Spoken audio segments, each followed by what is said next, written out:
The Crisco Kid Block Party. Yes, sir. Yo, as soon as I saw this man on America's Got Talent, the season premiere, I was like, wait a minute, hold on. I know this guy. And then I saw you doing magic, and I was thinking, nah. Then it said Dustin Tavella. I was like, oh my God, it is him. And I was like, I got to get in contact with him again. And it took you winning AGT for us to have this conversation. But it's congratulations, sad, Dustin Tavella. Thank you, dude. Thank you, bro. It's so good to see you, man. It's been, I don't know, I'm trying to like calculate years in my head. It's been probably like 10 years. A lot's changed for you, because back when you were doing music, when we first met, yeah, we never talked about magic.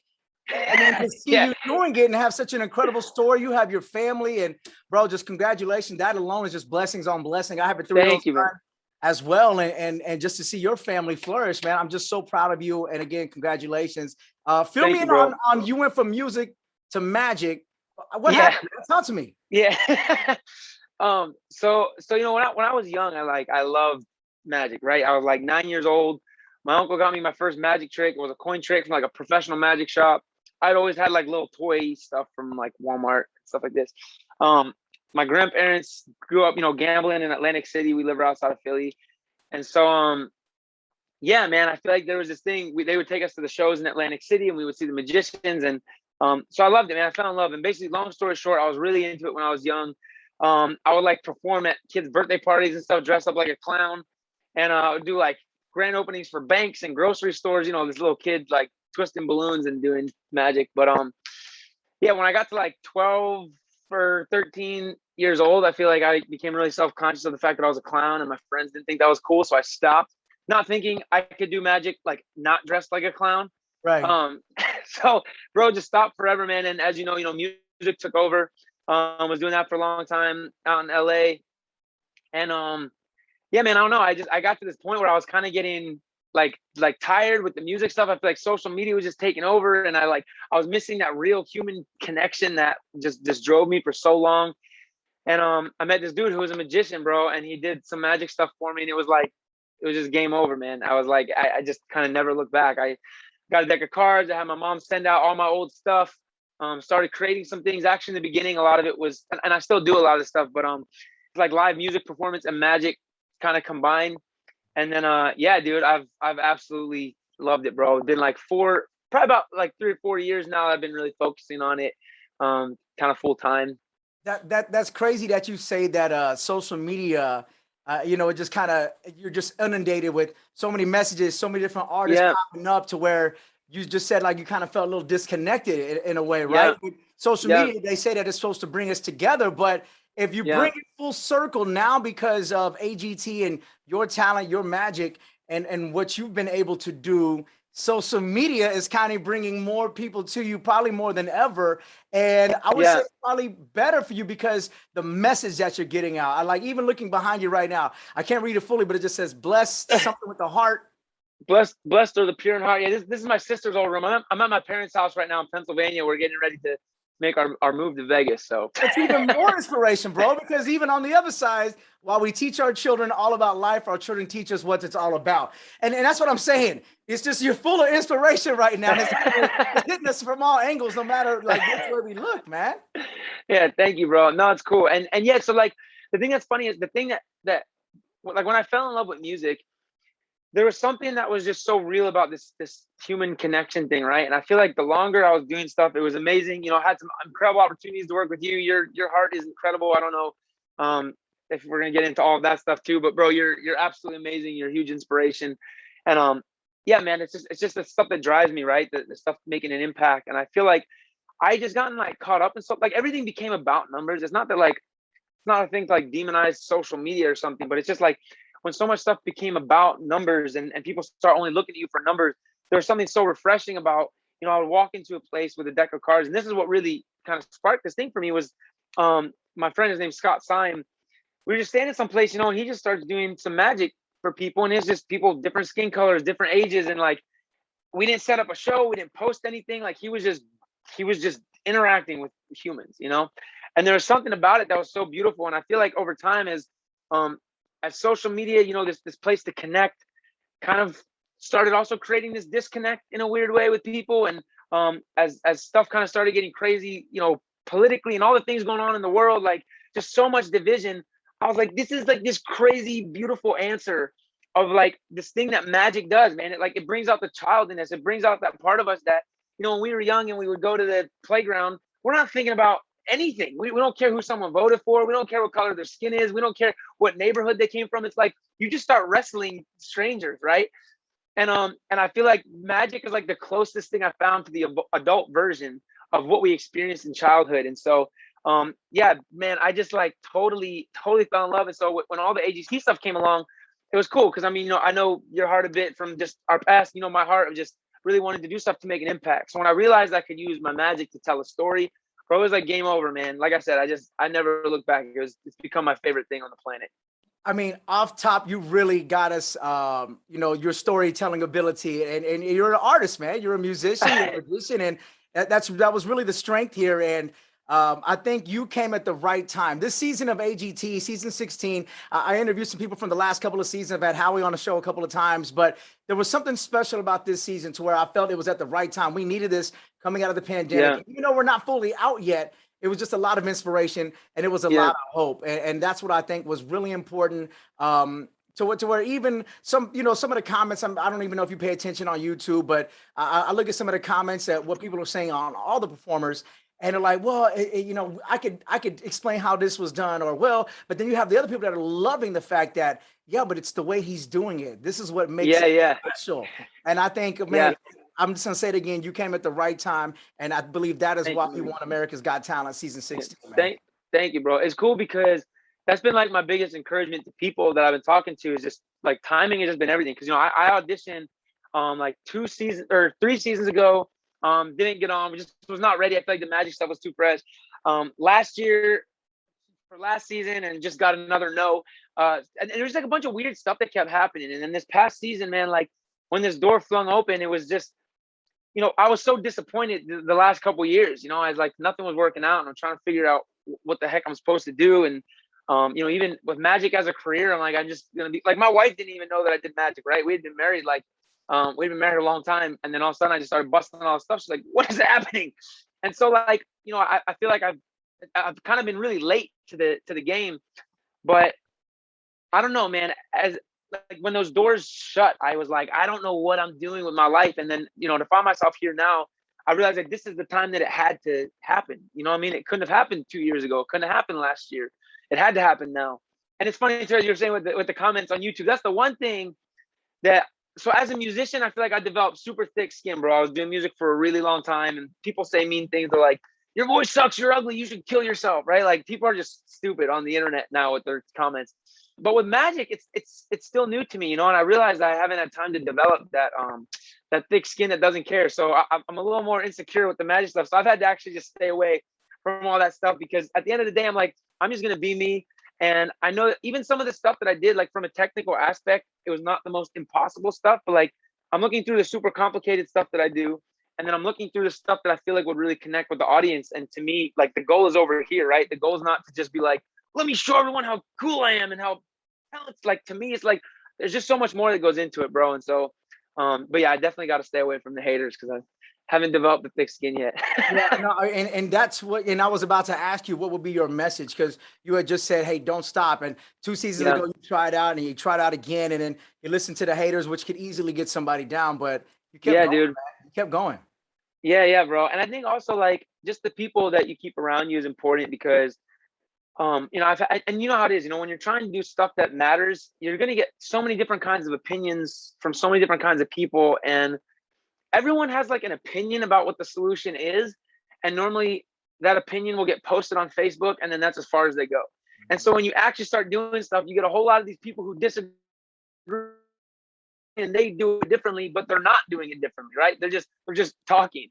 And so what's great is like having people in your life that are going to keep pushing you to, because they know who you are and they're going to tell you the hard stuff and they're going to tell you the truth, but they're also going to help develop you and make you better. And for me, I feel like that's been, to me, that's the reason I won AGT. I have amazing people in my life and people who have poured into me and invested into me and believed in the things that I was doing and kept pushing that. And so I'm really excited to continue to try and be that for other people. You know what I mean? Like for what I've had in my life. before we get into what you're doing with that $1 million, because we know you got some money over there now, I'm going to ask you, like, what was the hardest or what was the most challenging trick that you had to do during the season? Which was the one that, because I saw some of you were looked a little bit more like it was, you were focused on getting this right or it will go wrong. Which one was the most challenging? You know what's funny, man, is like, I think honestly, the hardest part about it, like for all of them, was the fact that like everything's so fast paced, right? And there's just such a quick turnaround time. And so we're developing stuff. And for me, I wanted to do stuff that was new and fresh for AGT. I wanted to be able to tell a story. But what's crazy is that like life kept happening, right? So like in between the first audition and the second one, like we brought another kid into our home, right? We brought in Xander's brother. And so the performance came about that. And so I think what was crazy just in general was developing these storylines that were in real time. You know, even the last one that I did, it was my parents' anniversary, and I wanted to like do something inspiring for people to kind of take the eyes off me and put it on to everybody else for the last one. And it just so happened that it was their anniversary and I wanted to celebrate them, and their story is a huge part of my story. But you know, having 2 toddlers in a hotel, trying to like get sleep and trying to come up with new stuff, it was a challenge, man. But I think the hardest one for me to wrap my brain around was probably the first one in the live show. So the one where Howie's like mixing up the cards and everything, simply because like this is my first time doing magic on a platform like this, especially on live television. And I don't think it was that like the performance itself was more difficult, but I think putting myself into that element, like that was just a completely new thing, bro. And there's no editing, there's no going back, there's no do-over, just like it's live television, me doing a trick that I just made for that show, right? It's not like the song that you've played 1 million times in your room and then finally you go out and debut the thing. It's like this is draft 1 in front of millions of people. So like I think just the pressure of these things is what mostly was like the mental thing. But I mean the preparation, and then you had the numbers that were on the book, and then the cards were up. And you got like, what the hell is going on right here, man?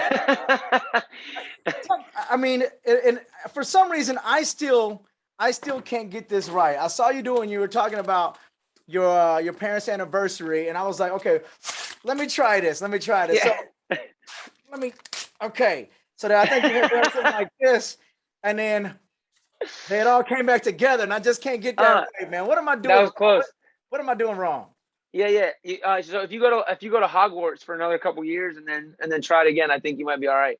Yeah, it won't go back together. It's not working, man. Hey, and you just ripped up a bill. It was from the IRS, so it's all good, man. It's all good.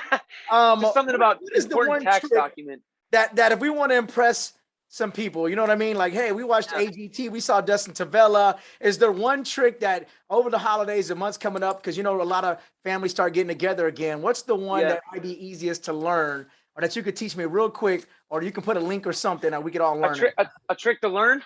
Yeah, real quick. Wait, man. let me grab let me see if I can find some cards. Hold on. So I mean, it's hard because normally you would have someone like pick the card, but we're just gonna go through like a hypothetical person being here, right? Okay. So basically, you have the person pick one, right? Let's say they select this one, and obviously it's okay if I see it right now because I'm just teaching this. So let's say they pick the Jack of Diamonds. Okay. Right? You take that card, slide it into the middle, right?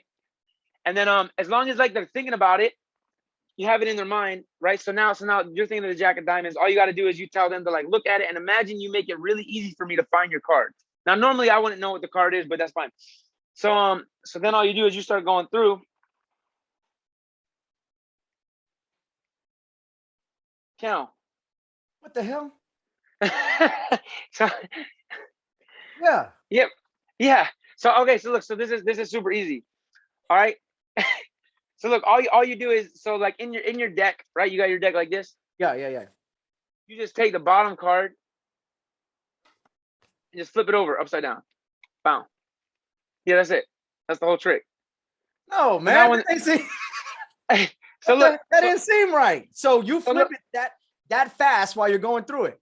No. So you already have it like this. So like the deck's like this, right? So I would just go up and say, so I already have it like that. So I'll just tell someone, hey, go ahead and grab a card. Right. So let's just one of them right there. Boom. So right now you're like this, right? Yeah. They don't see this. You don't want them to see this card, obviously. Right. So when they're looking at the card, you just do what's called a risk kill, where you do this, right? So now the deck is this way, right? Now you're in this position. Right. So what happens is card in, they're putting it in the opposite way. Ah. Right? So bam, oops. So bam, that goes in, you push that in. And then again, as you're talking, you say, yo, don't forget your card, right? And in that moment, in that motion, I just flip the bag over. So it's here, slide it in, right? Because now you're like this. Right. And I said, oh, look, don't forget your card. And as you think about it, you're gonna make this real easy for me to find it. So now I'm back to my normal position. Right. So of course, when I go through, their cards like this. And obviously, the only thing you don't want to do is keep going to where they see. Right. Yeah. So yeah, anyway, there you go, bro. Magic. That's a little magic from Dustin Tavella right there, ladies and gentlemen. Come on, bro. Hey, so now you got the money. Congratulations, $1 million. I know you're going to probably put it to good use for some more philanthropy. I know you had said that I think you wanted to get a house and be able to foster or adopt more children, make the family bigger, do more great things. I know your heart. I know what you want to do with it. But you also get to travel now. You're going to the America's Got Talent live in Vegas, right? Yes, sir. How about that right quick? Yeah, bro. So I'm actually really excited because there's a lot of really great acts that are going to be a part of this show. What's amazing is that it's a variety show. So you're going to get a little bit of dance. You're going to get a little bit of comedy. You're going to get a little bit of music, some magic. Like to me, I feel like if you were going to Vegas, you're like, if you were to see just one show, right, where you get a little bit of everything, I feel like this is it. And so for me, what's fun is that I get to be a part of this. You know what I mean? It's like, this is like 16 years of a show that's done very well on television. And so they've brought in some incredible talent. And actually, Cody Lee, who won, I think, 2 seasons ago. So I've only ever seen him on TV, right? Like on the show. But thankfully, through all this, I got to go to his 25th birthday party a few weeks ago. Yo, it was the most amazing live music performance set I've ever seen in my life. It was so cool. And like, I feel like there's been all these moments where I'm just like, oh my gosh, like I get to be a part of this, man. And so, yeah, I think anybody who comes, you will not be disappointed. And I'm not saying that just because me, I feel like the weakest part of the show, because I'm like looking at all these people and all this stuff going on. It's awesome, dude. So I'm really excited. You're gonna do a little singing, do a little everything. What are we doing? I don't know, man. We still got to figure out exactly what my little piece is going to be in it. It'd be cool to do something like that. Like for me, I want to start kind of incorporating more of the stuff. It was just hard, on America's Got Talent. It's just such a quick thing, and you kind of got to stay into one lane because I just didn't want to confuse people. But you should definitely do it because it is part of your story, man. It is part of your story. I can't like totally walk away from the music stuff. It's just now it's just again, the magic is just so taken over my mind, and so But I'll find ways to put music in there. I got to, bro. You got to. Hey, so if they want to audition and taking your advice, they love what you do. Maybe it's magic. Maybe it's what was that? Is it called an aerialist or trapeze or whatever? The runner. Yeah, the aerialist. Yeah. That was crazy, by the way. And it was a real battle between the two of y'all. But if they have some talent like that, or maybe they've been working on something and they're like, you know what, maybe this would be a good time to audition and try it out. I know that they're already looking for people to audition right now, correct? Yeah. So if you want to audition, normally if you just go onto like the America's Got Talent website, if you just search AGT auditions, whatever you want to do, you can find one that's either happening in your town or online. So I would say whatever works best. If you want to submit a video, if you have someone that you think should be on the show, you can actually submit videos for other people, which is really cool. But yeah, and I would say like, no matter what your thing is, I mean, if you look across the board at things on America's Got Talent, I mean, there was a girls last year who like wrestled Jello, right? And then you got like ventriloquists and you got people juggling, but then like the guy who won last year did spoken word, you know what I mean? And so, and that wasn't just someone on the show, like he won the show. And so I would say like, if there's just something you love, and of course, if you feel like there's just value to it, and I would encourage people, if you think that there's a way to use your gift to add value to other people, like just try it, it's not going to hurt. And honestly, this has been the best thing for me is like, everything I do, I'm like, there has to be purpose in what I'm doing right now. I can't just say, well, if I win or if I get on there, then I'm going to do something meaningful, because you could be waiting forever, right? Like if I wouldn't have won, what really sets good in my spirit is the fact that I would have been happy with where I was at, because I know that I made the most of each opportunity. And I think that like, if anyone out there has like a talent or a skill or something they want to try, like audition and make it matter. You know what I mean? Make it meaningful. and you can't go wrong with that. Man, Dustin, again, Dustin Tavella, I'm happy for you. Congratulations. Thank you, I'm bro. just super excited for a whole new rebirth and movement and career and life and family and purpose, man. And your last word, I believe, was give throughout the season. And Yeah, just keep giving your gift, bro. Just keep yeah. giving. Thank you, man. Thank you, bro. And likewise to you, man. You've been like a huge support to me over the years. Like when nobody even knew who I was or heard of me or anything, right? Like I'm putting out songs. Like you've been not just like a supporter of, I feel like, my gifts, but you've been a supporter of me and the things that I love and the things that I stand for and the things that I want to accomplish. And a huge inspiration, bro. You've done amazing things with your life and you've impacted so many people. And like, I'm just trying to get on your level, dude. Oh man, thank you. I appreciate that, man, for real. And know that the support will continue, whatever you need from me. Yeah. You always got a home on the Crisco Kid Block Party, Dustin. Yeah. Come on, bro. And come out to Vegas, man. Come see us.